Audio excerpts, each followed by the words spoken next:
안녕하세요 여러분. 오늘도 재밌는 이야기로 찾아온 에디터입니다. 혹시 요즘 월급 명세서 보고 깜짝 놀라신 적 있으신가요? 보통은 아니, 이게 다 어디 갔지? 하면서 통장 잔고 보고 한숨 쉬는 게 현실인데요. 그런데 이번에 공개된 SK 하이닉스 직원의 1월 월급 명세서를 보면 여러분, 진짜 말이 안 나올 겁니다. 월급이 아니라 거의 복권 당첨금이에요. 온라인 커뮤니티에 올라온 이 명세서 하나가 순식간에 화제가 됐습니다. 왜냐하면 금액이 상상을 초월하기 때문이죠.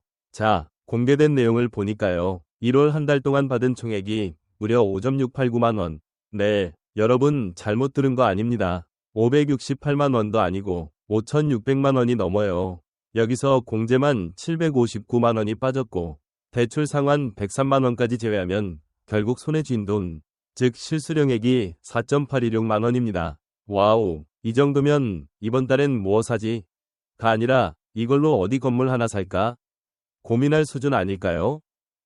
더 재미있는 건 기본급은 생각보다 평범하다는 거예요. 기본급이 295만 원, 여기에 고정시간 수당 50만 원, 업적급 233만 원 등등 해서 정기급여는 약 580만 원 수준입니다.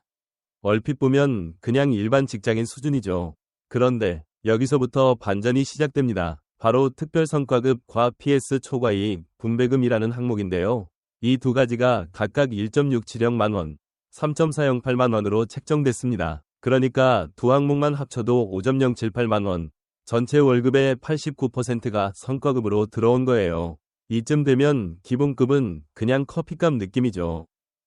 네티즌들도 난리가 났습니다. 기본급만 보면 나랑 비슷한데? 했다가 성과급 보고 기절하는 거죠. 댓글에는 이건 월급 명세서가 아니라 성과급 명세서네. 성과급으로만 내 연봉 뛰어넘네. 같은 반응이 이어졌습니다. 어떤 사람은 부럽다를 넘어 이건 게임 버그 아니냐 라고 했다는 얘기도 있어요. 그런데 여러분, 여기서 또 한 가지 포인트가 있습니다. 공제 금액도 어마어마하다는 사실. 무려 759만 원이 공제됐습니다.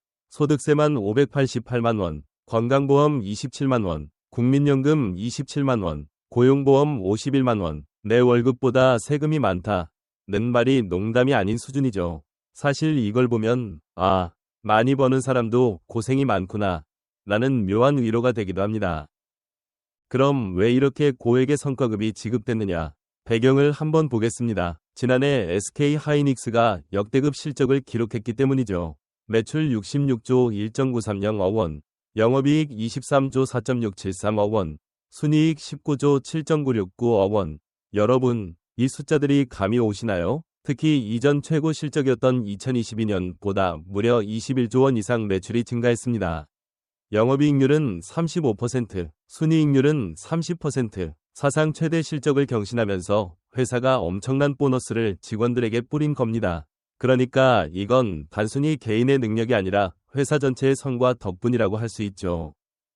물론 모든 직원이 이렇게 받는 건 아닙니다. 직급과 직무에 따라 차이가 있겠지만 이번 공개된 사례가 워낙 임팩트가 커서 사람들의 입을 떡 벌어지게 만든 거죠. 누리꾼들 사이에서는 이 정도면 삼성전자보다 낫다 라든지 반도체 회사 다니면 인생 성공이네 같은 농담도 쏟아졌습니다. 또 누군가는 내가 받는 상여금은 치킨값인데 라고 자주 섞인 글을 남기기도 했습니다. 여러분, 사실 월급 명세서라는 게 보통 사람들에겐 스트레스의 상징이잖아요. 공제라는 단어만 봐도 눈물이 나고 한 줄 한 줄 읽을 때마다 잔액 계산기 두드리게 되는데 말이죠. 그런데 이번 명세서는 마치 희망 고문 같은 거예요. 이런 사람도 있구나 하면서 한숨 쉬다가도 나도 언젠간? 하고 괜히 꿈꿔보게 만드는. 생각해보면 이런 뉴스가 나올 때마다 한국 사회의 양극화나 임금 격차 이야기도 자연스럽게 따라옵니다. 물론 SK 하이닉스 직원들이 열심히 일해서 얻은 결과임은 분명하지만 다른 직장인 입장에서는 박탈감도 느낄 수밖에 없죠. 하지만 오늘은 너무 심각하게 말고 그냥 즐겁게 와 대박 하고 넘어가는 게 좋겠습니다. 어차피 웃음이라도 챙겨야 하니까요. 마지막으로 이런 상상을 해봅시다. 만약 여러분이 한 달에 실수령액 4.800만 원을 받는다면 가장 먼저 뭘 하고 싶으신가요? 외제차? 해외여행? 아니면 부모님께 집 한 채? 저는 아마 치킨 1.000 마리 시켜서 동네에 뿌리고 싶네요. 사실 돈이라는 게 단순히 숫자에 불과한 것 같아도 그 숫자가 커질수록 사람의 상상력은 끝없이 확장됩니다. 월급이 넉넉하다면 사람들은 생활비 걱정을 넘어 자기 개발이나 취미, 그리고 사회 환원 같은 것까지 생각하게 되죠. 예를 들어 어떤 사람은 해외 MBA 과정을 등록할 수도 있고 또 다른 사람은 자신만의 창업을 꿈꾸며 아이디어를 실현해 볼 수도 있을 겁니다. 누군가는 전 세계를 여행하면서 경험을 쌓고 또 누군가는 부모님께 효도하며 안정을 드리는 것을 최우선으로 삼겠죠. 반대로 이렇게 큰 돈을 받아본 적이 없는 대다수의 사람들에게는 오히려 내가 그 돈을 받으면 뭘 할까 하는 상상이 더 즐거운 놀이가 되기도 합니다. 실제로 인터넷 커뮤니티나 SNS 댓글을 보면 진지한 경제 계획보다는 치킨 1.000 마리, 편의점 과자 진열대 싹쓸이, 택시 타고 출근하다가 마음에 안 들면 헬기 불러서 출근 같은 유머러스한 상상들이 많습니다. 이처럼 돈의 크기가 너무 크면 현실성이 사라지고 오히려 게임 같은 판타지가 되는 것 같습니다.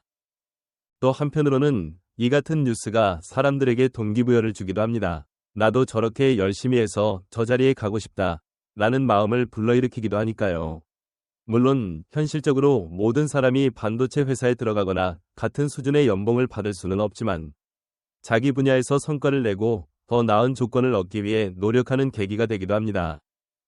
사람마다 기준은 다르지만 어떤 이들은 월급이 많아도 결국 행복은 생활의 균형에서 나온다고 말합니다. 돈이 많으면 편리함은 분명히 늘어나지만 또 다른 고민도 따라오기 마련이죠. 투자, 세금, 자산 관리 등 새로운 스트레스가 찾아올 수도 있고 오히려 인간관계에서 돈 때문에 겪는 어려움이 커질 수도 있습니다. 그래서 누군가는 적당히 벌고 적당히 쓰는 게 가장 행복하다라고 말하기도 합니다. 하지만 현실은 냉정합니다. 지금 이 순간에도 누군가는 겨우 월세를 감당하며 살고 또 다른 누군가는 주유비 아끼려고 대중교통으로 출퇴근하며 허덕이기도 합니다. 그런 사람들에게 4.800만 원이라는 금액은 마치 다른 세상의 이야기처럼 들리겠죠. 그래서 이런 뉴스가 나올 때마다 한쪽에서는 와, 대단하다 라는 박수와 함께 또 다른 한쪽에서는 씁쓸한 웃음이 함께 따라붙는 것 같습니다. 만약 우리가 진지하게 이 격차 문제를 고민한다면 단순히 개인의 능력 차이를 넘어서 사회 구조적인 요소들을 살펴볼 필요가 있습니다. 고임금 직종이 늘어날 수 있도록 산업을 발전시키고 동시에 저임금 노동자들의 생활도 안정적으로 유지될 수 있도록 사회 안전망을 강화해야 하겠죠. 하지만 오늘만큼은 이런 무거운 얘기 대신 그저 꿈같은 월급 이야기를 하면서 잠시나마 즐거운 상상을 해보는 것도 나쁘지 않은 것 같습니다. 여러분이라면 그 큰 돈으로 무엇을 하고 싶으신가요? 누군가는 빚을 갚고 누군가는 새로운 시작을 준비하며 또 누군가는 평생 못 해본 호사를 누리려고 할지도 모릅니다. 답은 다 다르겠지만 공통적으로 느끼는 건 아마 살짝 웃고 싶은 마음일 겁니다. 오늘 하루만큼은 현실의 무거운 고민은 잠시 내려놓고 우리 모두 마음속으로라도 4.800만 원의 주인공이 되어보면 어떨까요? 읽어주셔서 감사합니다. 모두 행복한 하루 보내세요.